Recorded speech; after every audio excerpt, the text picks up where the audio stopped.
ഒരു സമൂഹത്തിൻ്റെ എന്തെല്ലാം സാധ്യതകളെയാണ് വ്യാപാര സമൂഹം മുതലാക്കുന്നത്. നന്മയോടുകൂടി വ്യാപാരം ചെയ്യുന്ന മുഴുവൻ പേരോടും സുല്ല് നിങ്ങളെ ഉദ്ദേശിച്ചിട്ടല്ല.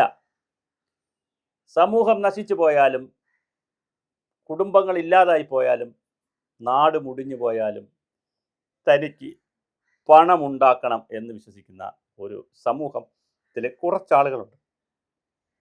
അവരിലൊരു വലിയ വിഭാഗമാണ് ലഹരി വസ്തുക്കളുടെ കടത്ത് ഉപയോഗിക്കുന്നത്. നോക്കൂ, ഇപ്പോൾ ലഹരിയെ പിടിച്ചു വരുമ്പോൾ ആരെയാണ് മലയാളി വിശ്വസിക്കാൻ പറ്റുക?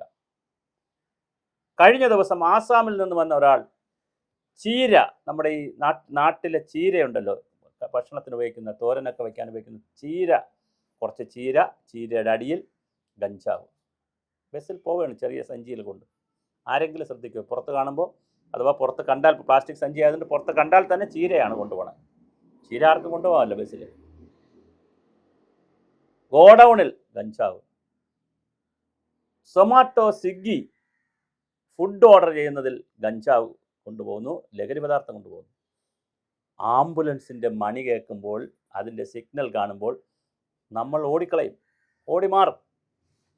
കാരണം എന്താണ്? വാഹനം ഉണ്ടെങ്കിൽ നമ്മൾ മാറ്റിക്കൊടുക്കും. കാര്യം ആംബുലൻസ് പെട്ടെന്ന് പോകണമല്ലോ, രോഗികളെ കൊണ്ടുപോകുന്നതല്ലേ. ആ ആംബുലൻസിൽ രോഗികളില്ലാതെ മയക്കുമരുന്നും ലഹരി പദാർത്ഥങ്ങളും വെച്ച് മണിയടിച്ച് സുഖമായി പോവുകയാണ് കേരളത്തിൽ. കാരവൻ, സെലിബ്രിറ്റികളും സിനിമാ നടന്മാരും വൻകിട മുതലാളിമാരും ഒക്കെ ഉപയോഗിക്കുന്ന വലിയ വാഹനമാണ്, ആഡംബര വാഹനമാണത്. എല്ലാ സൗകര്യവും കൊണ്ട് അവിടെ ലഹരി പദാർത്ഥവും കൈമാറപ്പെടുന്ന വേദിയായി മനസ്സിലാക്കുന്നു. DJ പാർട്ടികൾ എന്തൊരു പുതിയ രൂപത്തിലാണ്. അപ്പോഴാണ് വലിയൊരു വിഷയം നമ്മൾ ചർച്ച ചെയ്യപ്പെടുന്നത്. ഇതിനൊരു സാമൂഹ്യ പശ്ചാത്തലമുണ്ട്. ഒരു ആന്ത്രോപോജനിക്കായിട്ടുള്ള ഒരു നരവംശാസ്ത്ര സിദ്ധാന്തമുണ്ട്. സിദ്ധാന്തം മറ്റൊന്നുമല്ല, ഒരു സമൂഹത്തിന് വിദ്യാഭ്യാസം കൊടുത്താൽ, വികലമായ വിദ്യാഭ്യാസമാണ് ആ സമൂഹത്തിന് കിട്ടുന്നതെങ്കിൽ ആ സമൂഹം നശിക്കാൻ ആ വിദ്യാഭ്യാസം മാത്രം മതി.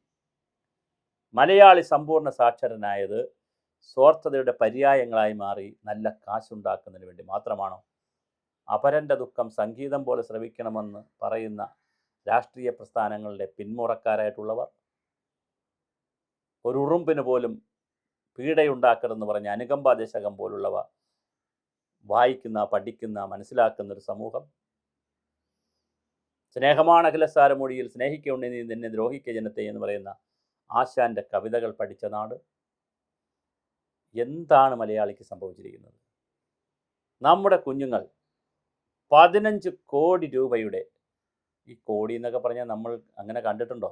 ഈ സാധാരണ മഹാഭൂരിപക്ഷ ജനങ്ങൾ കോടി കണ്ടിട്ടുണ്ടോ? മുതലാളിമാരും കോടി ഇങ്ങനെ ഒന്നിച്ച് വെച്ച് കണ്ടിട്ടില്ല.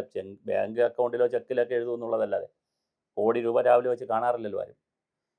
15 കോടി രൂപയ്ക്ക് വില വരുന്ന ലഹരി വസ്തുക്കളാണ് പിടിച്ചത്. 3000-ലധികം പേരാണ് അകത്ത് കിടക്കുന്നത്. ജയിൽ ഒരെണ്ണം കൂടി വരാൻ പോവുകയാണ്. മലയാളിയുടെ മക്കൾ കഴിഞ്ഞ 10 വർഷമായി തിന്ന് അറുമാദിച്ച് നടന്നത് ഈ ലഹരി വസ്തുക്കളാണോ? അതുണ്ടാക്കിയ പോപ്സോ കേസുകൾ, അതുണ്ടാക്കിയ അമ്മമാരെ കൊല്ലുന്ന കേസുകൾ, അമ്മൂമ്മമാരെ കൊല്ലുന്ന കേസുകൾ, അതുണ്ടാക്കിയ സാമൂഹ്യ വിഷയങ്ങൾ, അതുണ്ടാക്കിയ കൊലപാതകങ്ങൾ, അതുണ്ടാക്കിയ ആത്മഹത്യകൾ എത്ര വലുതായിരുന്നു. എന്തായാലും ഗവൺമെൻറ് വളരെ ശക്തമായി തന്നെ രംഗത്തുണ്ട്. തൂഫാൻ ബാരിയേഴ്സിനെ നിശ്ചയിക്കുന്നു. ജൂൺ മാസം 26-ാം തീയതി കേരളത്തിലെ 140 നിയോജക മണ്ഡലങ്ങളിലും ലഹരി വിരുദ്ധ പ്രതിജ്ഞകളും ലഹരി വിരുദ്ധ റാലികളും സമ്മേളനങ്ങളും നടക്കുന്നു. തുടർന്ന് വളരെ കൃത്യമായ ഒരുപാട് ക്യാമ്പയിനുകൾ വരുന്നു.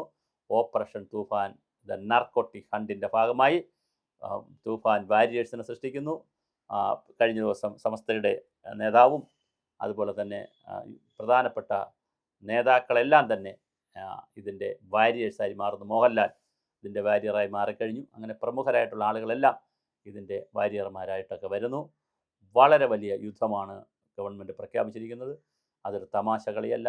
കൃത്യമായി കേരളത്തെ ശുദ്ധീകരിക്കുന്നതിനുള്ള വളരെ കൃത്യമായ പ്രവർത്തനങ്ങളാണ് നടന്നു വരുന്നത്. എന്തായാലും ഓപ്പറേഷൻ തൂഫാൻ്റെ ഭാഗമായിട്ടാണെങ്കിലും വളരെ കൃത്യമായിട്ടുള്ള ഒരു കാര്യം പറയുന്നു. അതുപോലെ തന്നെ രമേശ് ചെന്നിത്തല ആഭ്യന്തരമന്ത്രി ആവർത്തിച്ച് പറയുന്നുണ്ട്. സൊമാറ്റോ ആയാലും സ്വിഗ്ഗി ആയാലും ഇനി ഏത് സംവിധാനമായാലും ആംബുലൻസ് ആയാലും അറിഞ്ഞാൽ പൊക്കിയിരിക്കും. ഇത് താക്കീതാണ്. എല്ലാവരും ജാഗ്രതയിൽ. ആരുടെ കയ്യിലുണ്ടെങ്കിലും അത് നിയമവിധേയമല്ലാത്തതാണെങ്കിൽ ഗവൺമെൻറ് കൃത്യം പൊക്കിയിരിക്കും. അതിന് പോലീസിന് എല്ലാ സഹായവും എക്സൈസ് വകുപ്പിനും അതുപോലെ ആരോഗ്യ വകുപ്പിനും തദ്ദേശ വകുപ്പിനും പോലീസ് വകുപ്പിനും കൈമാറിക്കഴിഞ്ഞു. അവർ രാപകലില്ലാതെ പ്രവർത്തിക്കുന്നുണ്ട്. കേരള പോലീസിന് ഒരു ബിഗ് സല്യൂട്ട്.